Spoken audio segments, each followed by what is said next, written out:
Hi, folks. Thank you so much for joining. We're going to get going in just a couple of minutes here. I'm going to do some intros, and then as people kind of keep filtering in. So my name is Sarah. I am the program manager for the Growing Indigenous Storytellers Fellowship. I'm here representing JHR. We want to be recognizing and saying thank you so much to our lovely partners, the Indigenous Journalists Association and APTN News, with whom we are doing this program. It's just a bit of housekeeping right at the top. We're going to do between 25 and 30-ish minutes of chat and presentation with Mary, and then we're going to do about 10 minutes of public Q&A. So please feel free to drop your questions in the chat if you would like for me to read them in that 10 minutes, or if you want to raise your hand in that question period, that's also totally good. Just to note, we are recording this, and the public-facing part will be posted to YouTube, so just be aware of that with whatever questions you're asking. And Mary may or may not ask for questions kind of throughout. We'll see how that goes. But yeah, just if you want to put your question in the chat, if you're a bit shy to ask, that's not a problem. I will read it out. Without further ado, I will introduce Mary. So Mary Hudetz, Crow Tribe, is a ProPublica reporter who has written about Indigenous issues for nearly 2 decades. She previously reported for the Seattle Times and the Associated Press, and she's a past president of the Indigenous Journalists Association, our partner, and currently serves on the board of directors for Investigative Reporters and Editors. So Mary, I will turn it over to you. Okay, great. Thank you for having me. So let me think about this today. I know that I was asked, first of all, was excited to know about this program and about the fellows who are embracing this work of journalism right now. And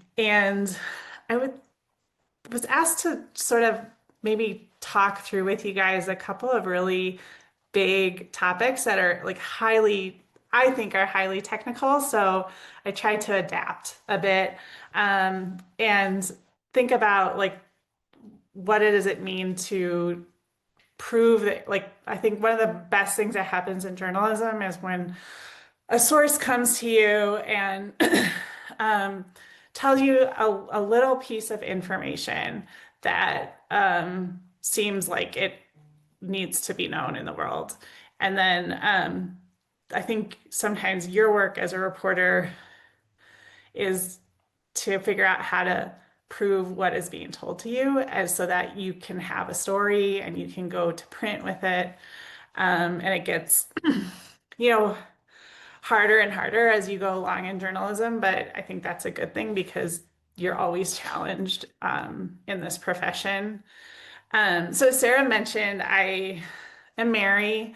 I do currently work for ProPublica. I would say a little bit about my career is that I did start I think at a pretty basic level and worked at the Associated Press for 10 years, kind of going from a cub reporter over to being a beat reporter and then starting to work in investigations a little bit. I also was an editor there, but most of my work at the AP was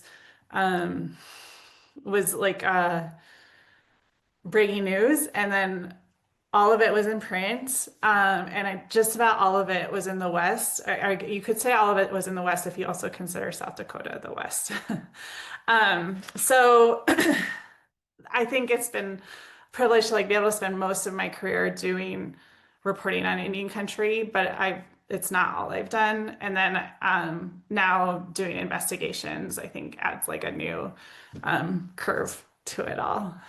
The flyer for today, if you had seen it, said the power of data and vetting sources. I'm going to flip that around just a little bit and say we're going to do the vetting of sources. And then data can be a part of that for sure. And I will, if there's time at the end, do a plug for the actual power of data and talk about ways you can really start to build that skill set.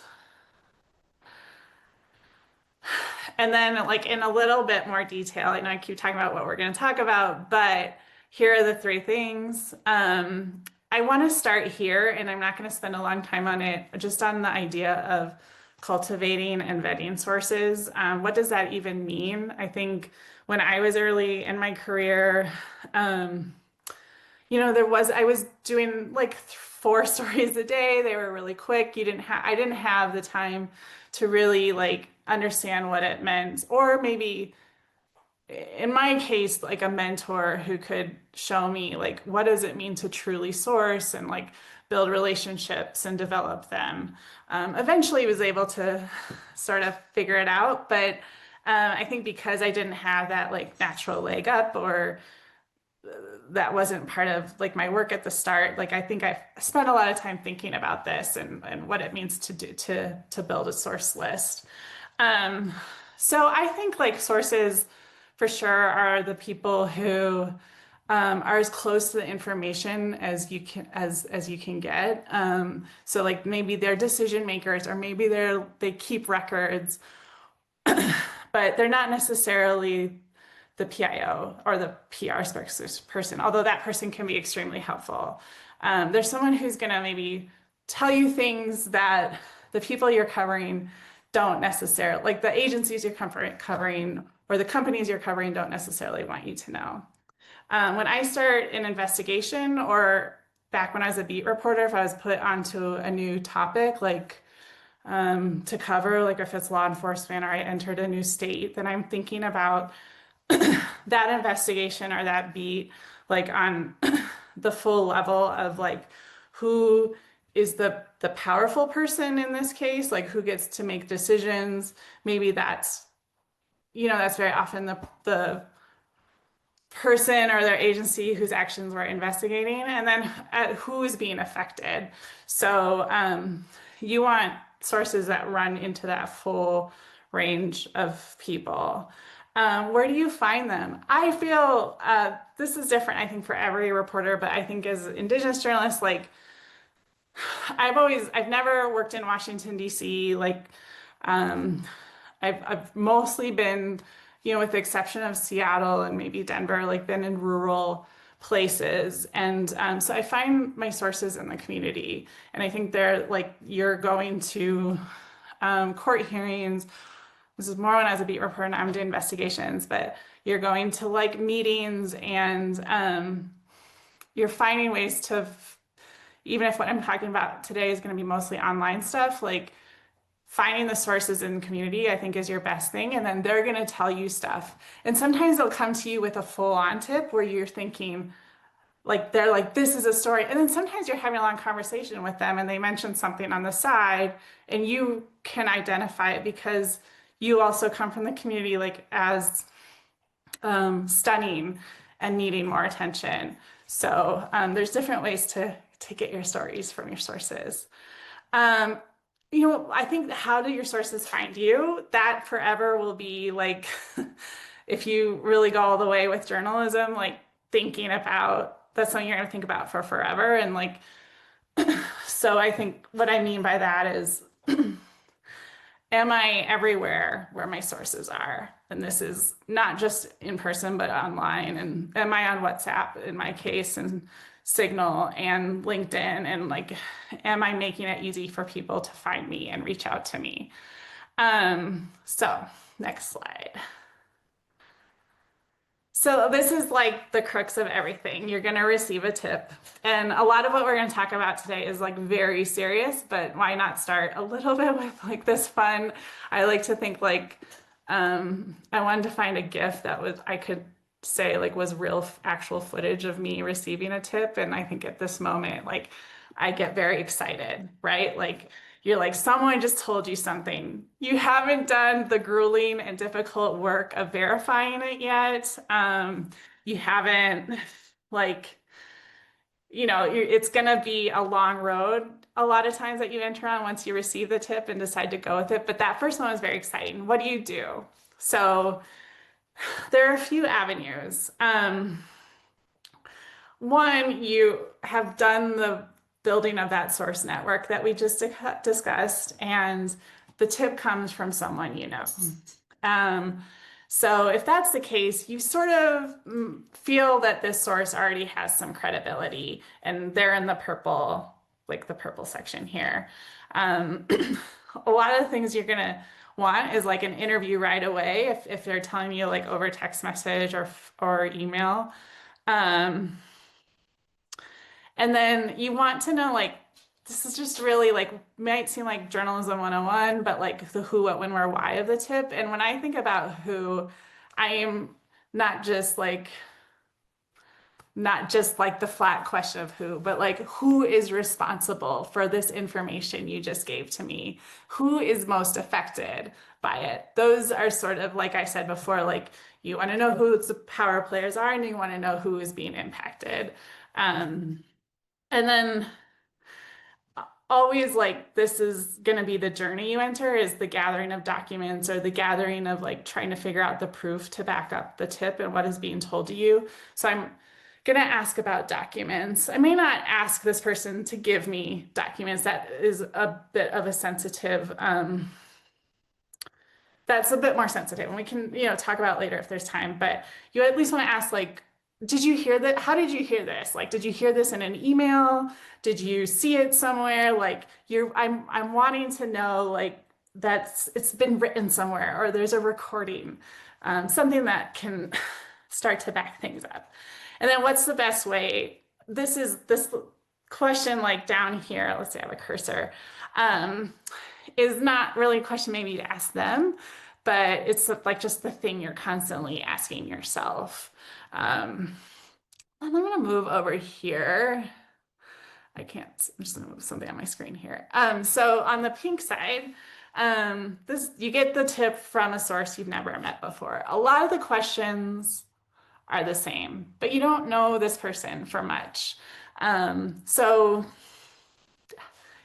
I think this is maybe basic stuff, but you want to know like that they are who they say they are. Are they even saying who they are? Sometimes it's a whistleblower who, like just the very act of them reaching out to you is a risk and they can't provide their name and maybe they won't even be able to talk to you. They're just going to drop some information. And then you're going to have to figure it out from there if you're able to. So if they provide their name, though, there's a whole journey we can go on, and we're going to do that here today of like looking them up, and you can use that same journey to look up the information that the source you do trust gives you and look up names and stuff like that. So if they don't provide their name, like maybe if they email, I don't know. Yeah, like there's just different ways you can start to try to verify things. Again, you're going to ask for an interview if you can get it. You're going to be asking them about documents, or you're going to have to try to think to yourself about documents as well. And then this last thing, this is kind of where we're going to be going with stuff, but like thinking about open source material, there's like so many kind of fancy names that I think journalists use to talk about like everything that exists on the internet, and open source is one of them. It's just information, and that's what that means. That is there for you. If you can find it. Okay, so the first stop, well, let me go back real quick. So we're gonna talk in this next slide about like what the source, you might wanna figure out who the source is, or you might wanna kind of figure out more about the who of, who this, like who's being described to you in the tip, let's say. So I would say like no one, like again, you're gonna be like Mary, like everyone knows like the first thing you're gonna do is Google. But I don't think you can like anyone, I don't think anyone is really like above talking about Google in journalism. Like I think there's a lot we can do with it. Like there's the basic every person instinct to just like look up a name that you get. But there's more you can do with that. Like you can, like if, I don't know, like what's a name? Like my name is just Mary, so I don't know, like if there was like maybe I had a middle name to add or a middle initial, or you want to do last name first and then first name, and you want to think about like a million variations you can do. You want to even think about like maybe how could this name be misspelled? So just find a tad more. Sometimes you get a John Smith, and that like doesn't do a whole lot for you. But you can, if you have an email address again, like you can use that, or Maybe there's a little morsel of information in a username. If you have more than a name though, like a birthday or a general age of someone, like, oh, they seem like they're in their 40s, and or the hometown, or any info that will help you narrow things down, that's going to help you like start to take some baby steps forward. But that'll show you like, well, I would say like 50%, 60% of the time that'll show you like something, especially if it's like a story that everyone is working on. But we can like dig quite a bit deeper. And I think this is like, I don't know. I mean, I was like, I think a lot of journalists are really good about doing like deeper Google searches. And then I think sometimes some of us are just not told about it until years into our careers. One of my very early editors used to say, "Don't forget the obvious." Yeah, it's a great tip. Always Yeah. good. Yes, that might be actually the theme of today's conversation, if there is one. Um, so let me see here. So I cannot in, 20 to 30 minutes really break down like the full depth of what you can do with Google searches. To give you some ideas, there's some stuff online. A speaker named Hank Van Ness, like I think a lot of people, I've definitely taken some of these lessons from him, but I don't know him personally, but he offers like there are free YouTube videos that you can tap into just Googling him. Um, but here's some stuff like I use all the time. So I feel authentic talking to you about these particular things. So you can just like use, I guess if you're here with me, like you can use your own name if you want to like do some interactive and Google while I'm talking. Or you can look me up if you want to and use these searches. But I will use quotes. So that's like a first step. And I'll put and. Some people use plus signs, but in between these points. So what are some things I told you about at the start of this conversation today and that Sarah told you? Like, my name is Mary Hudetz. I live in Albuquerque, which is in New Mexico. I'm a member of the Crow tribe, which is, I forgot to say at the start, but is Apsaaloke in our traditional language. And so they're like, that's some info that you have about me that you can look up. But maybe like, I'm not famous, so it's not gonna give you that much, but pretend it's like someone where there's just like a whole record on them and you need to narrow it down a little bit. So, in my case, like I'm currently working for ProPublica. Maybe you want to know some stuff about me that precedes my time at ProPublica, like you're really trying to dig into my background. So you can do a minus sign. This is step 2. So take out that's basically that little dash in front of ProPublica. You're telling Google to take out ProPublica and see what you can find.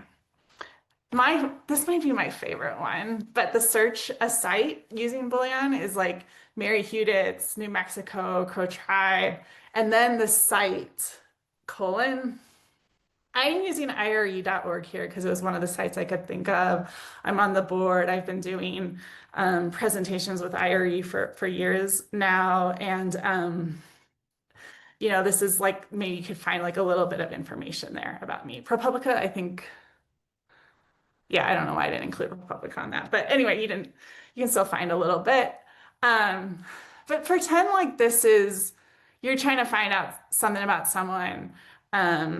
Yeah, I'm in the United States. So like maybe I want to know something on the Bureau of Indian Affairs website. So I do BIA.gov there. And I start to find a little bit that's posted on the internet that's not going to be on the public press release list. And then I might go just a touch deeper. And you can then find a file type. You could add it, like there's so much you can do, but you can also like do a broad internet search and you say Mary Hudetz, New Mexico, and like you just want to find a PDF of me, like saying something. Maybe it's my resume that you find, which can then also give you a little bit of like biographical chronology for me. But if you did like file type PDF on BIA.gov, like you could start to find like a little bit more in the way of actual documents that weren't handed to you, but are still like on their site somewhere.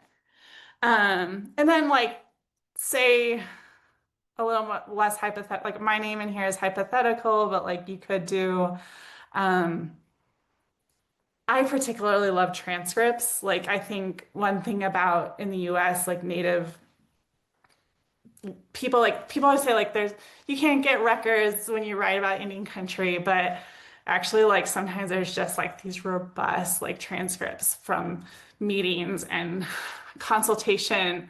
Tribal consultation is something that has to happen here. Like the government has to consult tribes on like tons of matters, and then that results in transcripts, and you can literally find dialogue that helps you sort of start to figure out like different scenes or information for your story. So I don't know if there's any questions about that particularly, you can hold them to the end or we can chat about them here.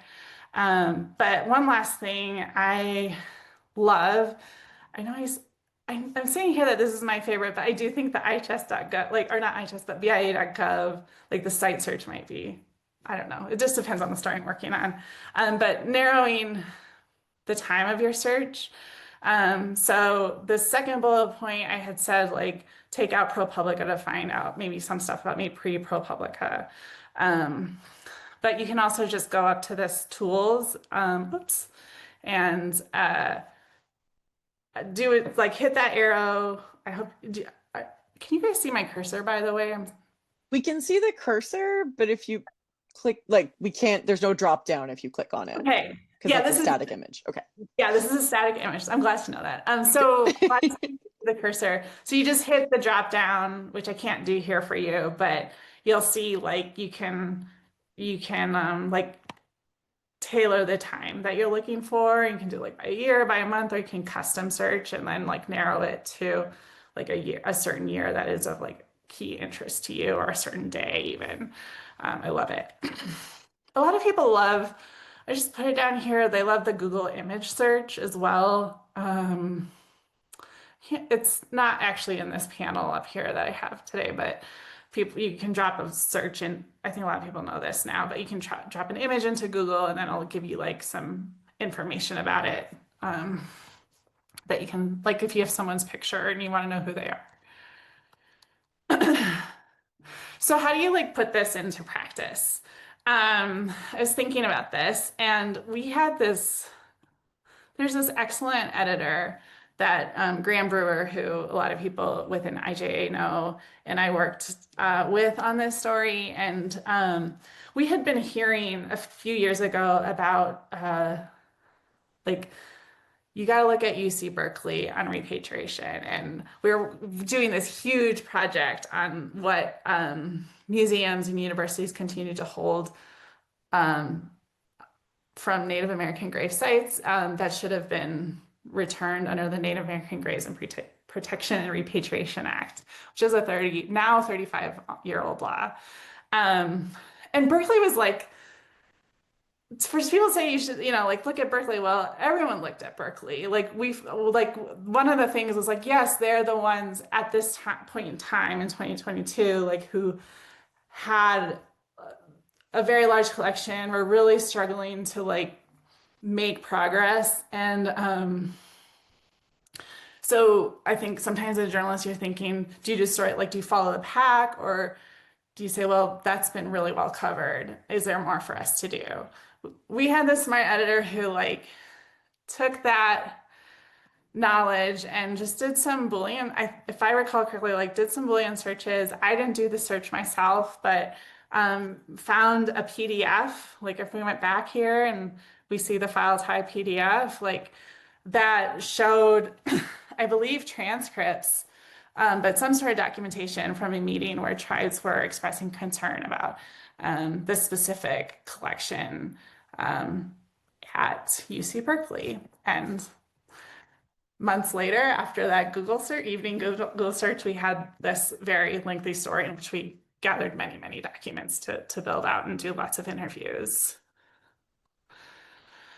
Another 101, but yet so much you can do with it. Social media. So you're going to want to take that name that was given to you or that person who reached out and um, just look them up in all of the sites, especially like, you guys know as well as anyone, but like which site are they, most likely to be using, depending maybe on their like age or what they're up to in life. So those are the basic ones at the top. I think probably self-explanatory. LinkedIn, I just think these days, like such a gem right now for reporting. I think social media sites kind of, especially these days, like come and go, like which in their prominence and like which demographic is like really gravitating to them. But LinkedIn, I think, is like a fantastic place to find people who work for an agency or a company that you're really interested in, or like even better, sometimes is like recently left because they might feel just a bit more free to speak with you. So you can type in, I think the drill, but just type in the company and the search name is the simplest way. If you haven't done it already, LinkedIn is not telling me to say this, but like to sign up for LinkedIn for Journalists, it's a program that they have where you can get like these free premium accounts, and you have to kind of go through a process of like proving you're a journalist. Just I'd say Google LinkedIn for Journalists and find your way. But like allows you to directly message someone who doesn't know you, which is really like kind of gold. And just do some searches that maybe you wouldn't be able to do otherwise.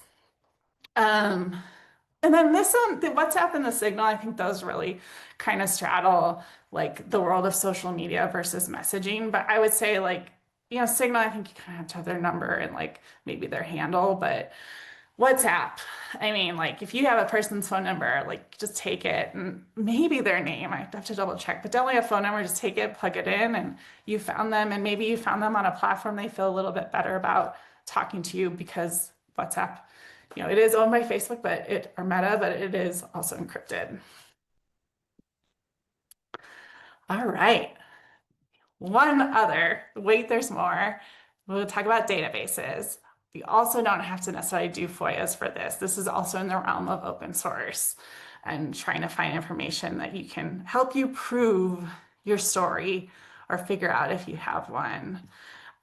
So people searches, maybe Google didn't really do enough for you. So you're going to jump on some sites that a lot of us love. Nexus, Lexis, I'm not sure if y'all have that at APTN, but it's a good one. You can, criminal record, address, phone numbers, lots of information, just put it into the people search. If you have Nexus, Lexis, we can, I think we can skip Spokeo. I don't Yeah, use that I'm one. not actually sure. There's another, I think typically like paid subscription. But I don't know, like I don't hear a ton of journalists talk about truepeoplesearch.com, but that one I'm just like, it's so easy. You just enter the URL and plug in the name or phone number and it usually comes up. And I have always found the number in my case, like to be useful that it gives me. You might get a bunch of other like stuff in there. They might ask you to click on something that makes you pay for it, but you don't have to do that.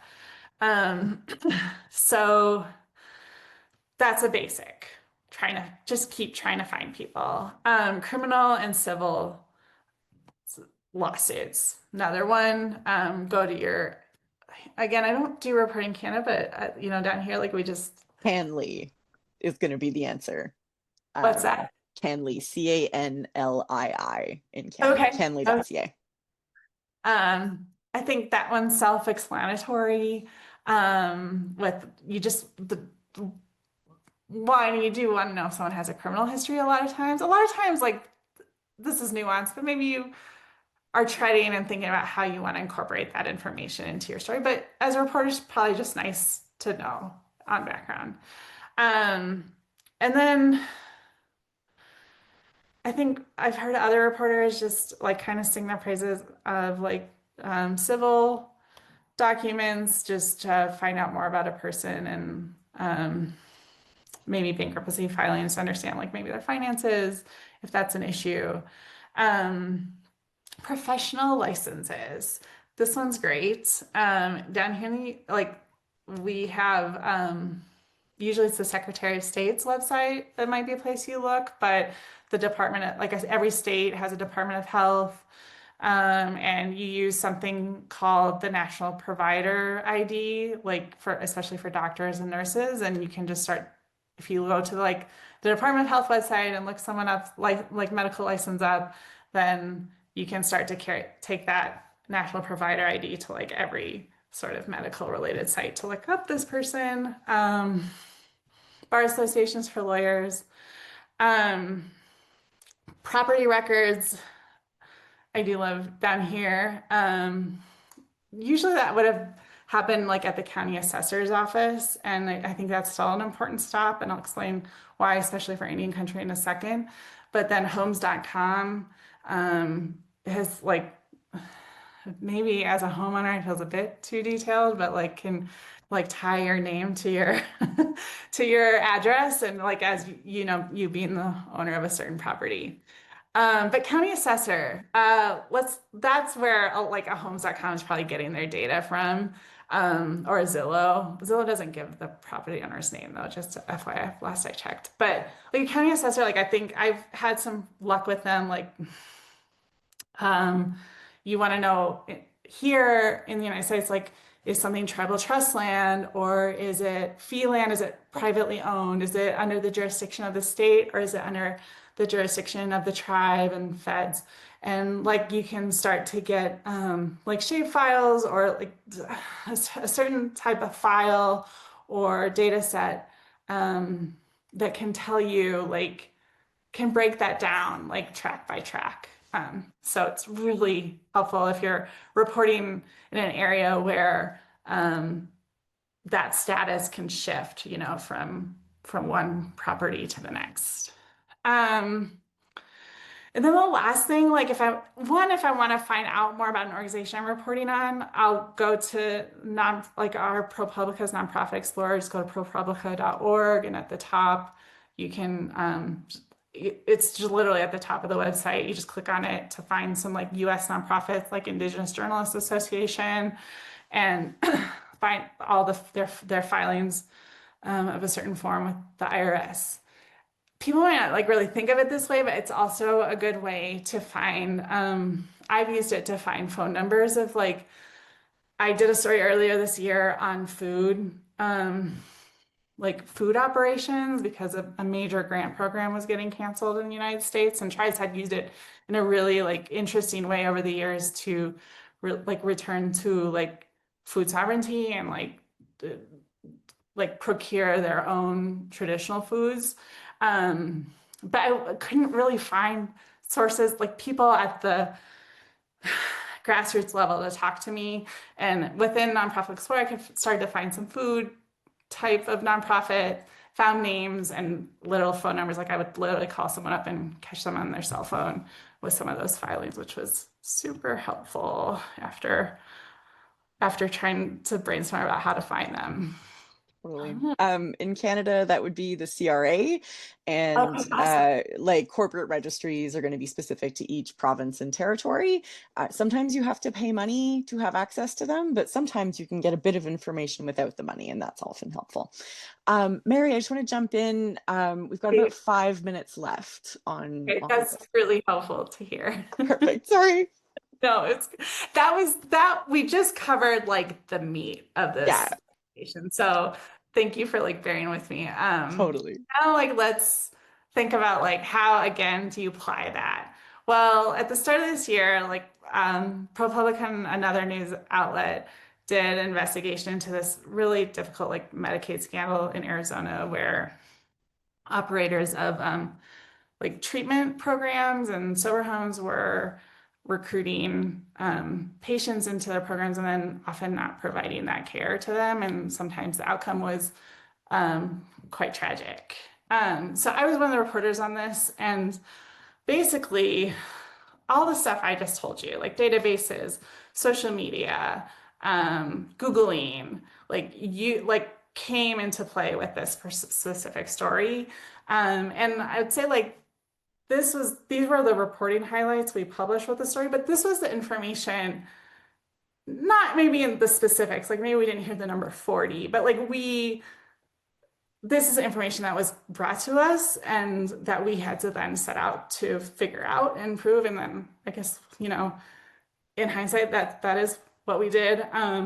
So I would say with the unheeded warnings, like this was like we wanted to know, one, like what did the state agency know and did they like not act quick enough to stop this crisis before like they told the public about it, before people started to pass away.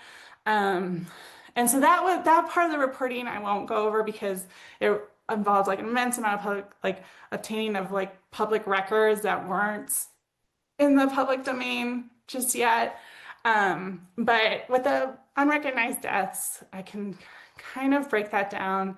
And then the seeking of answers from families. And that I think required like really backgrounding the behavioral health providers that had sort of set up shop and build a state agency for healthcare that many people felt was not provided.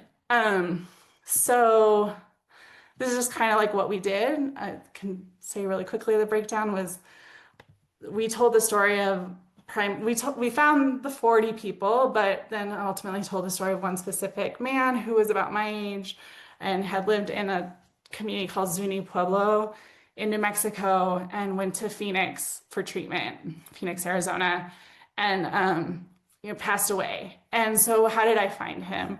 I did a public records search for the medical examiner records, found the full list of names and started reaching out, which is a delicate process and probably a different presentation, but reached out to the family members found them using Nexus and True People Search, conducted interviews with those who were willing, and then also like got a sense of these like individuals' time seeking treatment and like the years that they did so, and looking for then from there sort of like figuring out like putting that person's name into databases again, finding out where they may have lived, were those places where they lived tied to like sober home owners or behavioral health programs or places that had signed up for a license to provide this type of care.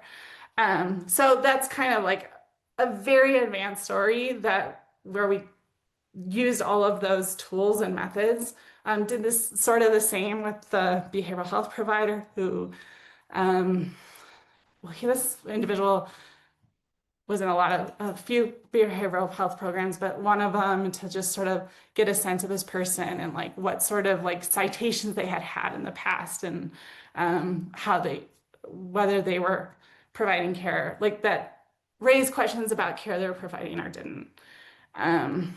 But it doesn't all have to be that advanced. I'll just kind of close out here and say like, you could also just run with one document. Here's some, or not even like in this case, I think this is a story I did many years ago. I was working for the AP and just got this quick tip that like the city here in Albuquerque was hiring to come help with the police effort to like do better. And I think down here is create a more effective and community focused police department.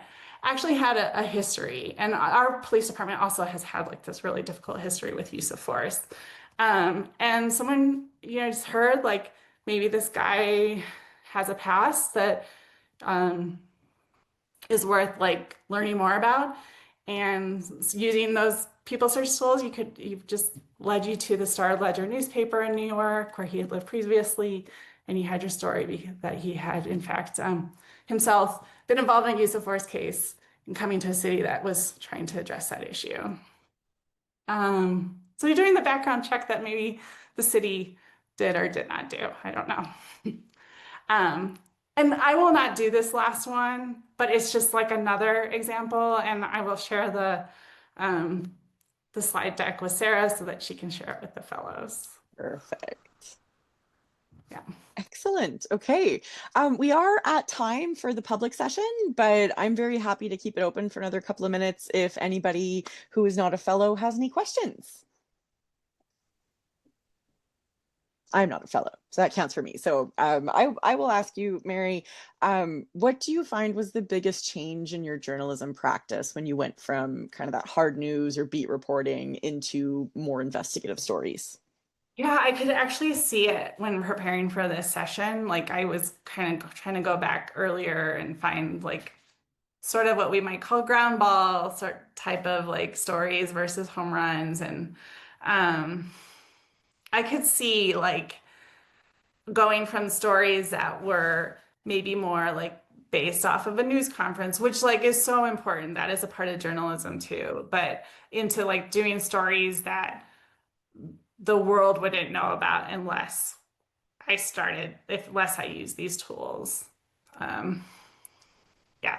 And Yeah, I would say totally. also got into journalism because I wanted to like, yeah, everyone has their own reason for getting into journalism. But if I really think back to like when I was younger, I things upset me at home. I thought there were, I didn't use the word inequity at the time, but like there were inequities and I wanted to like bring those to light. And so I think those sort of tools I presented today, like I think finally helps me get there.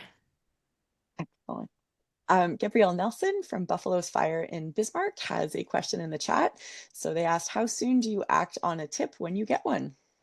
I mean, ideally you're like acting right away, like if it's really hot. But sometimes you're in the middle of something else. And so then you're looking at like if it's like usually I think if it's going to be a story like you're so into it that you want to like be doing those sort of Boolean Google searches at night when you're watching TV because you just can't like get your mind off of it. But yeah, it just depends.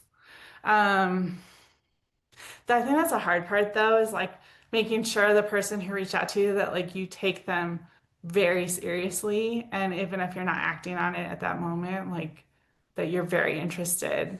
But also like thinking about the importance to the public. Like if I am in the middle of something and um it seems like it needs to be known, like I also like tried to be really honest with the source about that. Like, I can't take this, but maybe we know another colleague who can, or another news outlet even. I think that transparency is really, really, really key. Hmm. Excellent. Thank you. Happy that helped, Gabby. Yeah. All right. Are there any other questions? I have a question. How do you kind of make that transition from working like normal, like beat reports to doing investigative work? I think like that story, I think the last one I just shared with you like is a good example of where you're like starting to like turn up stuff like I think that was a 600 or 500 word story. It's really short and like but you unearthed something, and so like I think starting with those was really the key. Like it was like where beat reporting and investigative reporting sort of blended. But I suppose that's like it wasn't, now that I'm talking to you, like it wasn't that tidy. I also had to just remember this. I also had to get a fellowship that like paid for, I got to stay employed at the AP, but like gave me a year where I could like do investigative reporting. Um, and I don't know that I would have gotten that like if I was, like I needed a nonprofit to give me that opportunity outside of my newsroom to learn how to do the work. Does that make sense? Um, I Totally. think there's a lot of people like ideally like your newsroom is like fully supporting you and like you get to just do that and it just evolves that way. But sometimes it helps to have allies and other players. Definitely. Yeah. And I think it's more of a gradient than a hard line between beat reporting and Mhm. then like moving into investigative, right? So I think that Yeah. um, in your beat reporting, you can move towards more investigative stories. Hmm. Yeah. Okay. Any other questions? We'll do one more if there is one more, and then we'll wrap up. I guess I was just curious if any of you guys had, I know it's sensitive and if this is like you can't share in public, that makes sense, but like anything you feel like you've gotten to prove or like you're hopeful to like corroborate with records or verify. Um, I should also say, like, I was talking here a lot about um, stories that come to you, like, versus via a tip Mm. from an individual.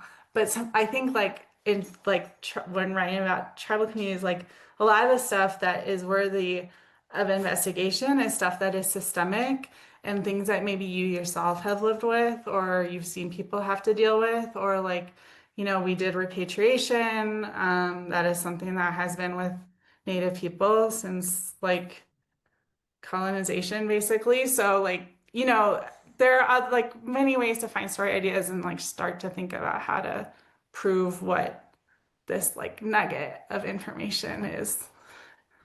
Um, if anybody has anything that they want to bring up, I don't want to cut them off. But I'll say that often my advice to newer reporters is, you are your first audience. Mhm. Like if you think it's interesting, if you think that it's a story worth telling, then you should pursue that. And maybe the people around you don't think so. Maybe you decide differently later as you pursue the story. But if you think it's interesting, then that's one person at the very least. Caroline. Mhm. Thank you. Yeah, so there is a weapons manufacturer here in Philly. Their office is here, and but they manufacture in like Iowa or somewhere in the Midwest. And I'm pretty much like just graduated J school, so I'm still like just trying to freelance like even basic, like not basic, but like beat reports. But I would like to like figure out how to do an investigation on them. But I have asked other more experienced journalists before, and I imagine you say the same thing. They're pretty much say like just start doing something, like just start looking into them some way or another. Yeah, I think that Googling is like, it just gives you like the background you need, and um, I didn't mention it here, but I think also like government accountability reports, the GAO.gov. It's just like you just want to educate yourself on the basics of the issue as you're also trying to find out stuff that people haven't heard before. And that can be really helpful to do, look at those sort of reports. I don't know if it applies in that case, but just thinking of that. Excellent. Okay, so we're going to leave it there for now. Thank you so much for joining us today, everybody. If you have any feedback, please do send it to canadian.programs@jhr.ca. Yes, that is the last thing I copy pasted. And if you're interested in more in this series, we're doing a few more of these before the end of the year. So stay tuned on JHR's and IJ's social media. Thank you so much.